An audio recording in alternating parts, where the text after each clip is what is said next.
going to officially meet and greet all of you. Thank you very much for attending Neath Talbot's Planning Committee meeting now on this, the 8th of September 2020, 10 a.m. remotely by Teams.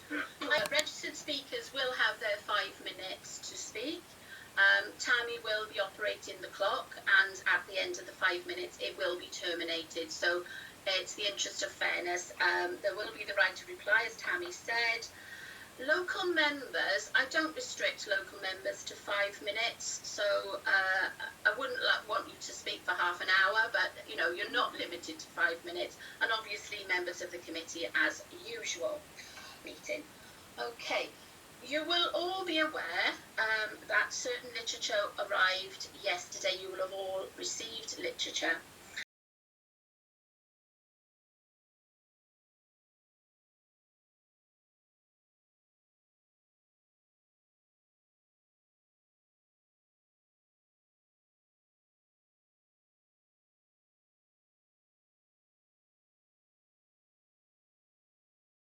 This will not take part as part of the proceedings today, but obviously you have had it, you have read it.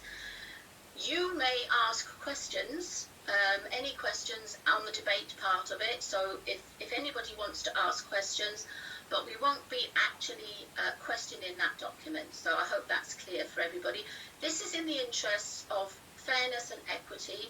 It arrived after the deadline of Friday at 2 o'clock, so officers have had very little time to look at it. Members may, I think one member received it last night when they came home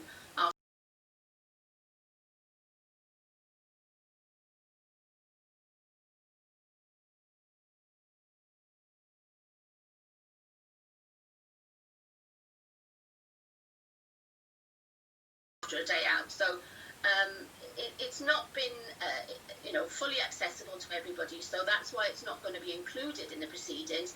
But obviously if there are any questions that any member wishes to ask, they can do that.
Been the first item on the agenda, which is agenda item 3, which is application P2020/0195, the proposal for the variation of conditions. I'm not going to go all the way through that, but you have that on the top of and this is marked for approval.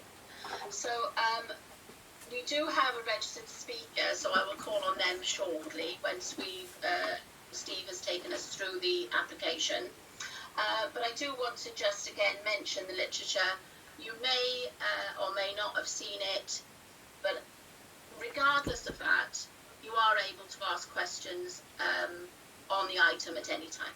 So, Mr. Ball, would you please take us through the application? Of course, thank you, Chair. And just to reiterate the point you just made in terms of the correspondence being received late, that's why the amendment sheet doesn't refer to that at all, because it's outside of the process and protocol.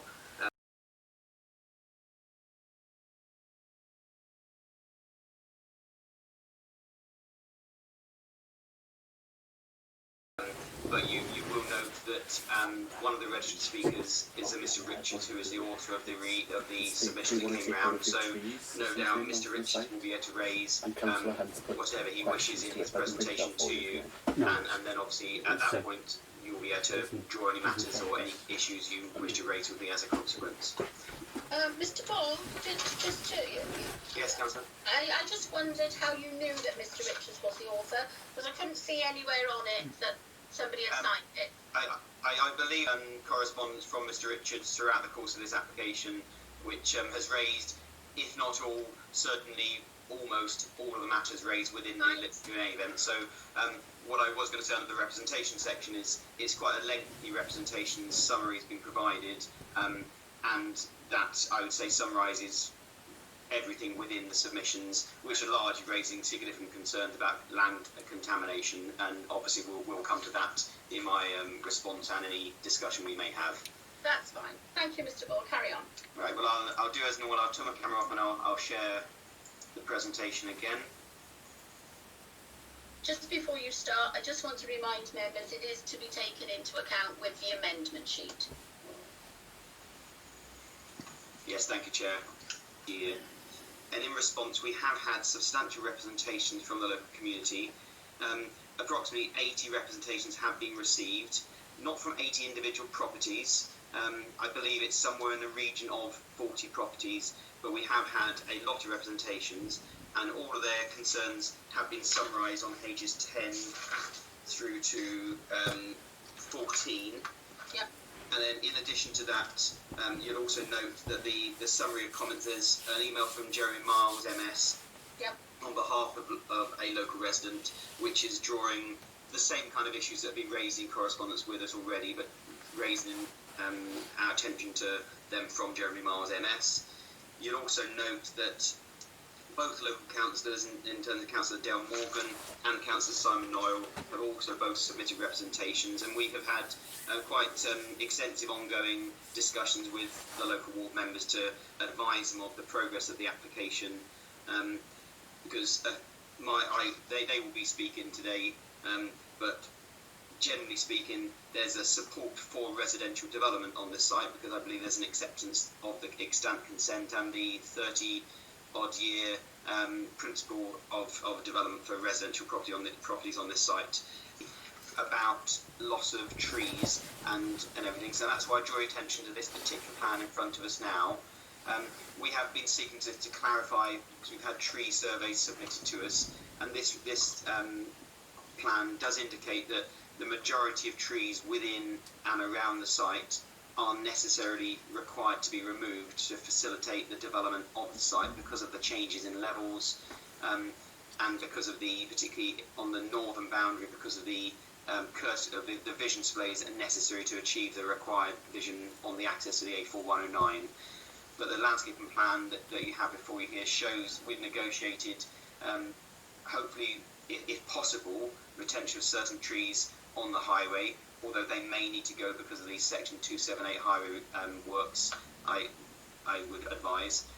But also, in terms of contaminated land, which is referred to on pages 32 and 33, I also draw your attention to the amendment sheet that had detailed submissions or requests from Councillor Steve Hunt, and that we officers have responded to for members today, which seeks to go into matters of land contamination concerns. These ultimately have been a fundamental part of local objections, and no doubt Mr. Richards, the local resident, will express the concerns that he and perhaps the local community have in that regard. Mr. Morris. Welcome also Mr. Richards, who's going to speak shortly. Welcome all. Well, also Geraint John, who has the right of reply. Because Councillor Dale Morgan, has indicated that the longer the meeting goes on, the less likely he is to have connection. After the Yeah, but after the registered speakers, I'm going to call on you first, just in case we lose you. So if that's okay, after the registered speaker, that's fine. Okay, so we'll go now then to our first registered speaker, Mr. Richards. And I believe, Mr. Richards, you've been advised by Democratic Services that you have 5 minutes to address committee today. Yeah, that's correct, yes, yeah. You will be told by Tammy Davis when you're down to a minute. Yeah. So if you've got lots left to summarise, you can proceed from then on. So, Mr. Richards, in your own time, if you lose connection, just contact Democratic Services and we'll see what we can do about that. Mr. Richards. Firstly, thank you for allowing me to speak. I've spent the last 3 days trying to get my representation down to under 5 minutes and found it impossible. My document is 4 pages long and represents the summary of the combined knowledge of around 30 council tax paying residents of Glynneath, most of whom have lived next to the tip for the majority of their lives. I call it the tip because that's what it is, and that's what it has always been. A landfill site, a rubbish tip. The planning department took 52 pages to support a developer who has a history of breaking the law, and here I refer to the 70 protected trees that Enzo Homes cut down in Penllygare. The judge who imposed the fine on Enzo Homes stated that this was a deliberate and defiant act.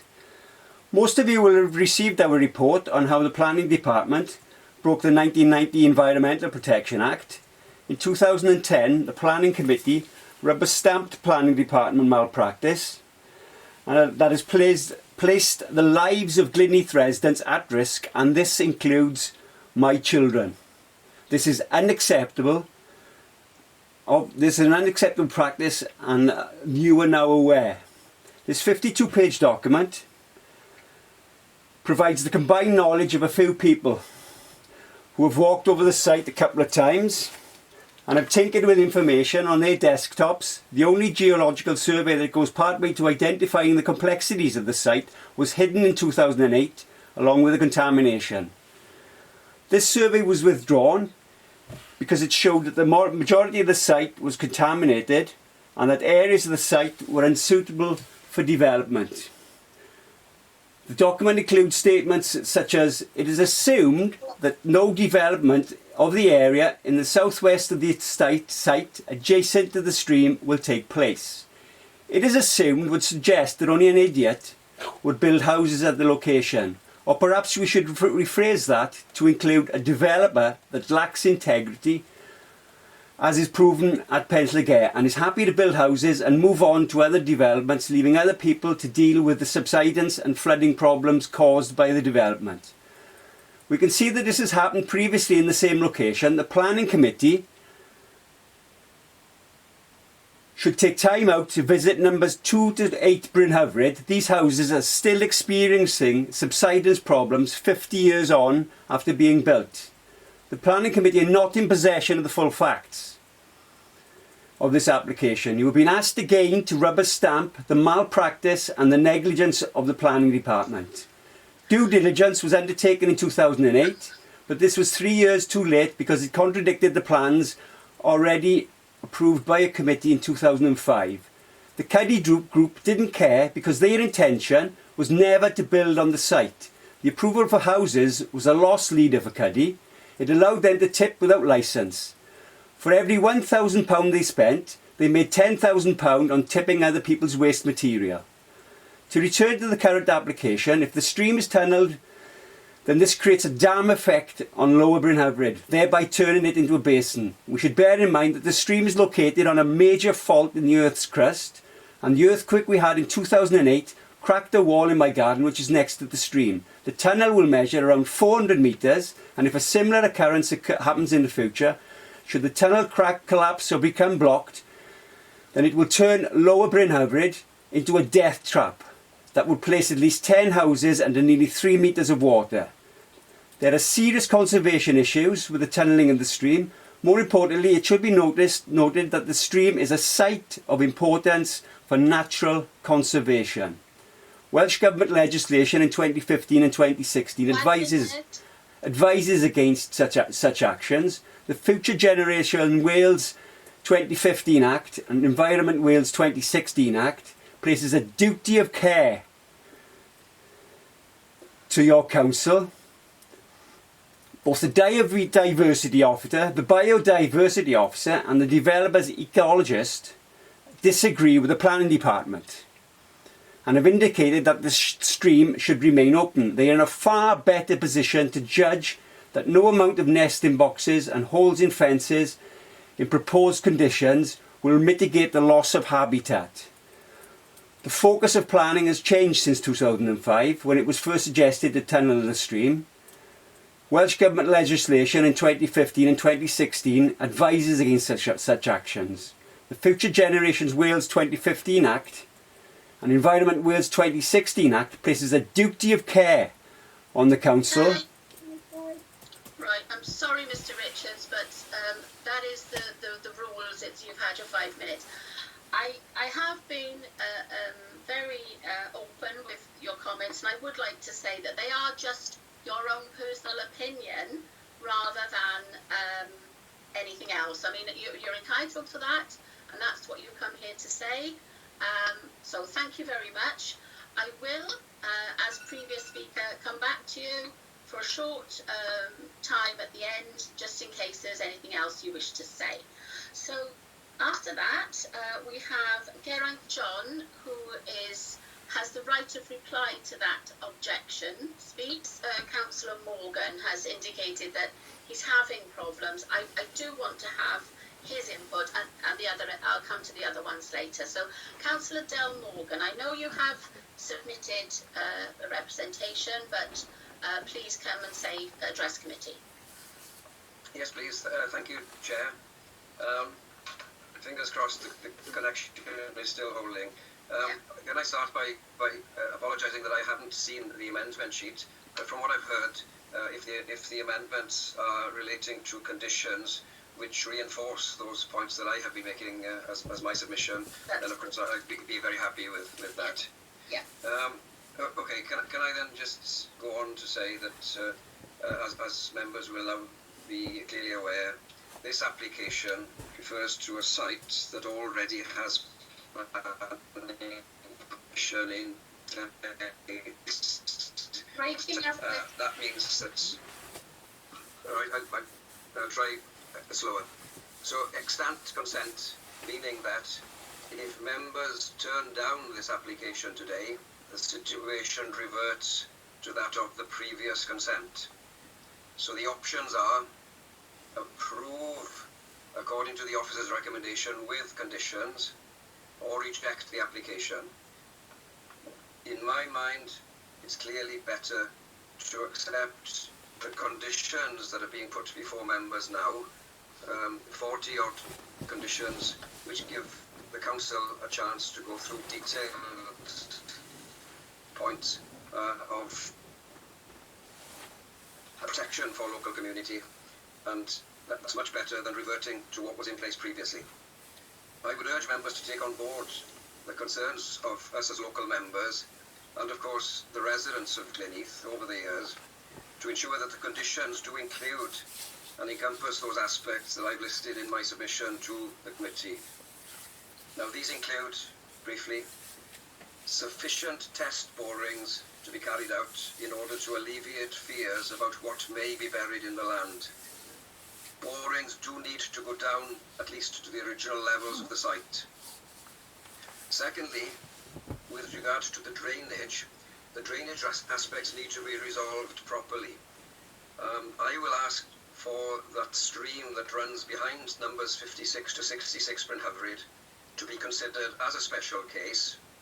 Residents are quite correct to be concerned, and I'm going to ask that any culvert proposed for this area be put in place with an additional on-surface drainage channel alongside in order to mitigate the effects of extreme weather conditions. Thirdly, I ask that the condition include proper controls over the access via Woodland Park so that no additional traffic issues will arise as a result of the planning permission. Lastly, I'd wish to insist that there's a minimal cull on trees in and around the site, and that additional trees be planted in accordance with the needs of the local environment. So with those conditions and those additional things in place, I'd be happy to support the proposals before members today. I would look forward to a professional and coordinated approach to the development of housing on this site, which has been anticipated for decades and decades actually. And I would say, please, members, support the recommendations with all those conditions that have been listed, and with my additional caveats, from what I've just been adding today. Thank you, Chair. All right, thank you, Councillor Morgan. I'm glad that we were able to hear your submission. Mr. Ball, do you want to come back on any of those? The only thing I would say in terms of Councillor Morgan talking about the minimal cull of trees, I think Councillor Knoyle will probably reference this shortly anyway, but the amendment sheet does emphasise that the majority of trees on this site are scheduled to be taken out, even though they are subject to the tree preservation order which was imposed 30 years ago on an area basis. Just to clarify, what I advised Councillor Knoyle is that the area basis was effectively a dotted line around the whole of the site imposed at that time prior to any grant of plan permission at the site, and that's the kind of thing that definitely used to happen as a catch-all, effectively put a blanket TPO on and then look at the impacts later. So there was an approval in early 90s that effectively required removal of some trees. Then the 2003 and subsequent 2010 consent, similarly, clearly to facilitate that development, the change in levels required the removal of the majority, if not all of the trees on that site as well. But the problem we had on those consents is we didn't have the detailed drawings that indicated every single tree on the site and every single one to be taken off. So there is a degree of, an information gap, shall we say. What we have on this application now, in liaison with Garen John's team, is tree surveys and a landscaping plan that indicates the removal of those trees necessary to facilitate the access and vision displays and generally the houses around them because of the change in levels. But as a consequence of the loss of the majority of those trees, which is regrettable, we have required additional landscape and planting, particularly on the northern boundaries, and hedgerows to be planted along there as well to try and mitigate the loss of those trees. And what I've said to Councillor Knoyle is I know he had concerns and probably still does have concerns that when you have a tree preservation order, how can you then allow those trees to go? But what I've identified is when you have TPOs, you either have an application under the tree preservation order itself to do work or to remove a tree, or you have the planning application process, which considers, in this case, the loss of trees protected in the round as part of the planning process. And if we feel that a development is acceptable and the weight to be attached to the development outweighs any impact in terms of loss of trees, for example, then ultimately the planning permission gives the consent necessary to remove those trees, irrespective of whether they're covered by the tree preservation order. So it is regrettable in terms of some of the loss. I think one of the things with this site as a whole is we are bound by the 30 years of complex history of the site and the consents that have been in place for this before. So both in terms of the loss of the culvert and the loss of the loss of the stream and the culverting thereof, and the loss of trees generally, we are left in a situation where we do have has been implemented, and therefore, while we might have done things differently if this was a brand new fresh piece of paper, it isn't a fresh piece of paper, and we are working within the constraints of the planning history. So on that basis, within that context, that's why we've reached the decision that this is acceptable. Thank you, Chair. Thank you, Mr. Ball. Councillor Morgan, I'm going to go to Councillor Knoyle now, because I do obviously think that you probably have similar questions, and then when we go to officers, they will be able to answer them both. Is that all right with you? Thank you, yes. Okay. Councillor Knoyle then, please. Thank you, Chair. And thank you, Steve, and everybody who's spoken on this. I think it's one of the most complex issues we've had to, myself, I've had to deal with I will say that I think Steve and Nicola in particular, we've had extensive discussions over the last maybe 12 to 18 months regarding this site, and in particular some of the items that have been mentioned. I will support Dell on the 4 conditions that he suggested, but I want to talk about them as well and raise my concerns if I can. Obviously, within the papers that we received, there's a consultation with Glynneath Town Council, of which I'm chair, and we have a concern about the illegal tipping of potential chemical waste. My condition request would be in line with what Della suggested, and that we have additional ground surveys done prior to the works commencing, so that we can understand what is exactly on the site. I think that would go a long way to pleasing most of the residents who've raised that as a concern. Trees, likewise. I actually want to thank Enzo, who I met on site, and have had several discussions with him on the phone. He actually mentioned, well, we talked about the trees, and he actually mentioned to me that he wouldn't be taking any trees down. I'm a little bit concerned. I think I'd like to ask if we can put a condition on that we actually review the site and those trees that are due to come down, particularly in the northern corner and the southwestern corners. The northern corner, there are houses which are going to be overlooking the site. They obviously will have an impact there of visual amenity, and in the southwestern corner the same, but this site will overlook their houses. So I'd like to see if we can do something with that, please. We mentioned about the drainage and obviously the issues surrounding the drainage there and potential culverting. I'd like to ask, in terms of the drainage, have the drainage proposals that have been put forward, and I understand obviously there'll be some storm cells or the like there to hold the water on site, but have we considered the impact areas of Glynneath that this site will now have, and whether the infrastructure will have the capacity to take the additional discharge that's going to come off 88 new houses? So that'll be a question I want to ask. Just going back to the ground contaminants, if I can ask Mo, in terms of ground condition surveys, I have one other question which relates to the section 106, and if I can come back afterwards because I might have forgotten something. In terms of the section 106, I hear what Mr. Ball is saying about that, but I would be a little bit not concerned. I don't know if I'm allowed to, or if we're allowed to do anything with it, but developments such as this to help the public and open spaces, and I think the potential to help the community of Glynneath with this development via section 106 would be good. I don't know if we can add that in as a condition or not, but that's something I wanted to ask. Chair, I think that covers me for the minute. If I can go back afterwards, please. No problem, Councillor Knoyle. We will come back to local members at the end. Okay. The one in particular for me is around the possible contamination of the land. I know Steve, as we mentioned earlier, he's not currently satisfied with the condition of the land, and we don't fully understand it, given his history. So I fully support Dell's suggestion that we do a complete survey of the land prior to any work starting.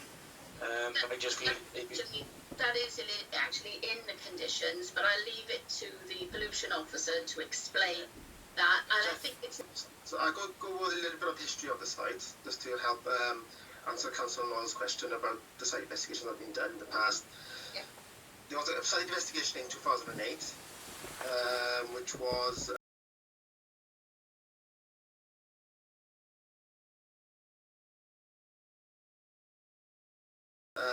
limited sampling, quite shallow sampling, and there was no asbestos sampling done at that time.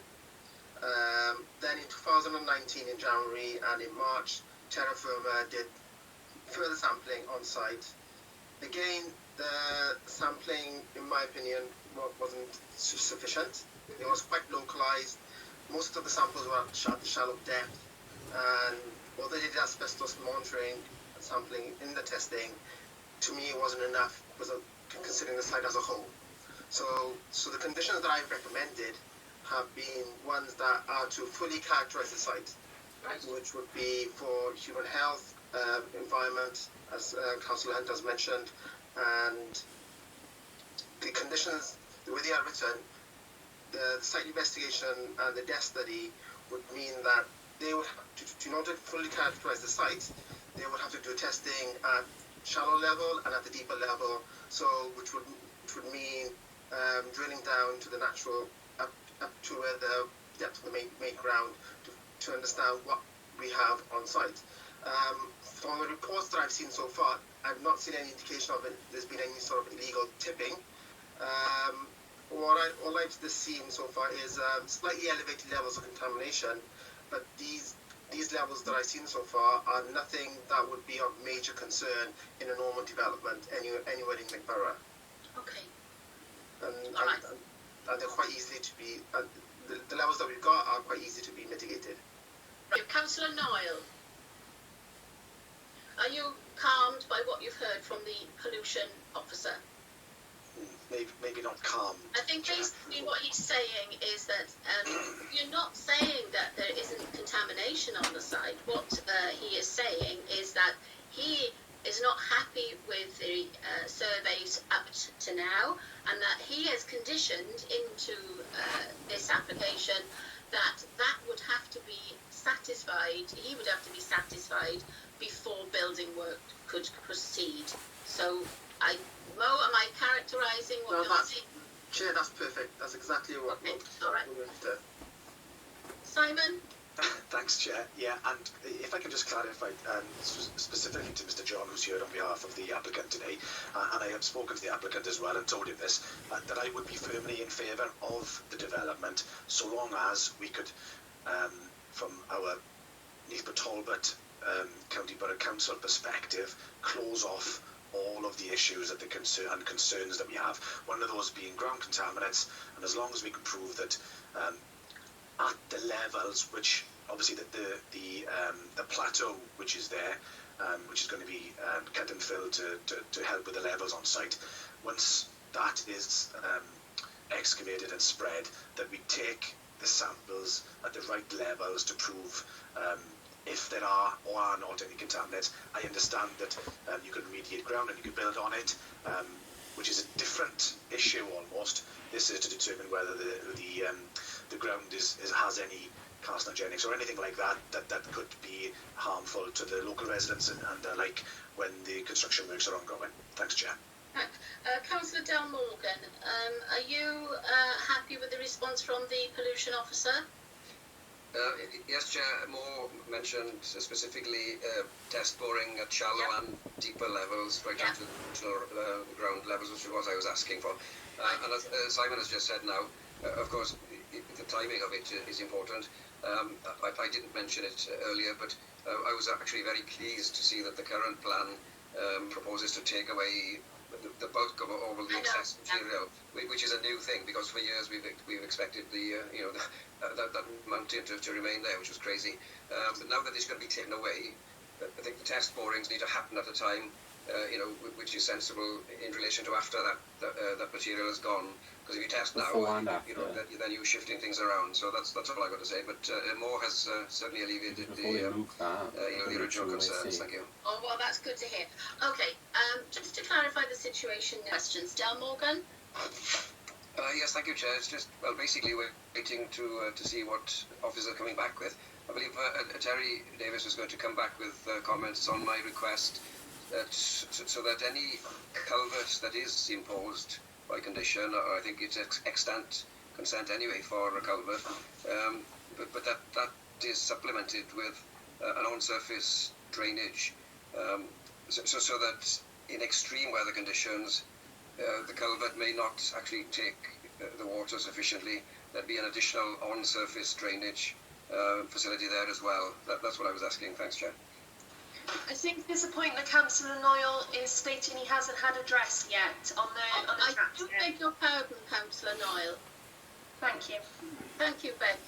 Thank you, Chair. Yeah, it was just on two things.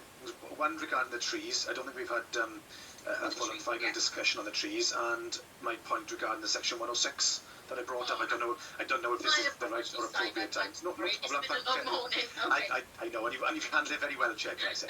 The trees issue. Councillor Knoyle? Do you know what? I saw him running away from his screen, and I wonder whether his battery's just gone.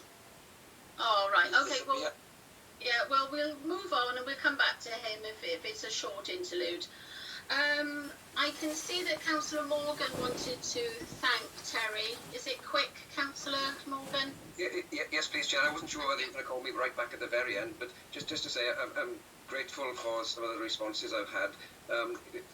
The 4 points I wanted to add to or emphasise within the conditions, one was to do with test boring, and I'm very grateful to Moore for his explanation. that can be taken forward. In terms of the drainage, I do want to thank Terry for his detailed explanation. Lovely. Okay.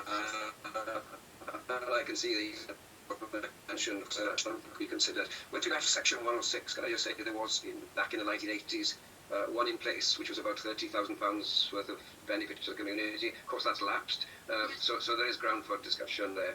With regards to the trees, I would certainly ask for it, because there are some trees there which are important to some residents in the where they are northwest and southwest corners.